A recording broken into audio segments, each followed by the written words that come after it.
آج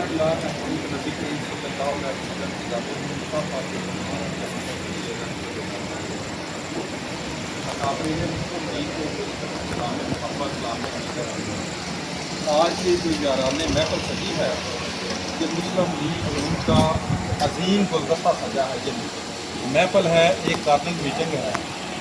اگر میں ادھر سے نام لوں گا تو تنظیم افضال چٹا صاحب کی کسی طرف کے بعد نہیں. اگر اس کونے سے نام لوں گا انصر کے ساتھ جو انصر چٹا صاحب کے ساتھ جو عمران چٹا صاحب بیٹھے ہیں یہ بھی محبت کے کہتے ہیں. اگر میں اس میں اور چیز ایڈ کروں گا تو عرفان چٹا صاحب جو ہیں یہ بھی محبت کے سفر میں کسی سے کم نہیں. اعجاز رویا صاحب جو ہیں وہ بھی اپنی محبت کے لازوال ساتھی ہیں. اگر بات کروں گا جناب بلال فروخ تارڑ صاحب کی تو ان کی محبت اور نون لیگ کی جو قیادت ہے ان کے ساتھ گاؤں کا ایک لمبا سفر ہے. اگر تحریر کروں گا تو میرے خیال میں بہت ٹائم لگے گا. یہ جو جس بھائی کی جس بات کرو وہ اپنی قیادت کے ساتھ اتنا پختہ اور محبت کا ایک ساتھی ہے جس کا میں جو بھی نام لوں گا میرے خیال میں میرے پاس کو الفاظ نہیں ہے. یہ محبت کا سفر جاری و ساری رہے گا.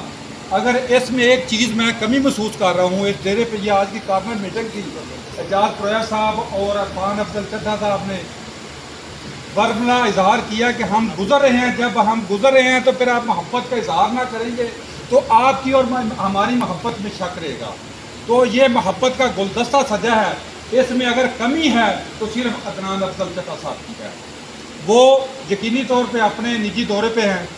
تو عدنان افضل چٹا ایسا ایک علی پور چٹا کا لیڈر ہے میرے خیال میں جس نے اپنے تھوڑے وقت میں اپنی محبتوں کا تمام دوستوں کو گرویدہ کر دیا ہے. اعجاز رویا صاحب بھی ان کی محبت کا دم بھرتے ہیں. دیگر اکابرین مسلم لیگ ان کی محبت کا دم بھرتے ہیں. اور جو ترقی کا سفر ہے انشاءاللہ بلال فروخ تارڑ کے آنے سے یہ 1-1-2-2 اور 1-5 کی طرح چلے گا انشاءاللہ.